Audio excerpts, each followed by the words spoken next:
Достор салам, баарыңарга кутман күн. Тетиги мосту көргөнү келдик атайын. Борборустагы бир турфирманын турун сатып алып, буга чейин Супара чуңкурчакты көрдүк достор. Анан азыр ушул мосту андан тышкары бул жакта водопад бар экен, ошону көргөнгө келдик.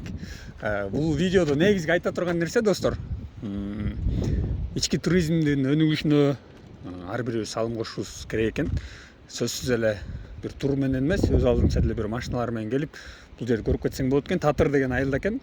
Андан тышкары ошонун эле жанында достор, могу жакта сонун Шавкат маркет.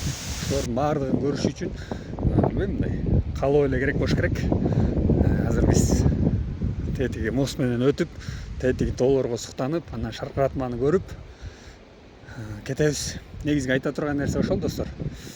Ички өзүбүздүн туризмибиз өнүгө берсин, тоолорду мындай казып, анан иштетип, экономикабызга салым кошобуз дебей, мощный шарттарды түзүп берип туристтер үчүн. Анан дүйнө жүзүндөгү туристтердин баардыгын ушул тоолорду көргөнгө чакырсак деген ойду айткыбыз келген да. Ошол өлкөбүз өнүгө берсин. Операторубузга рахмат. Кол үшүнсө да тартып аткан.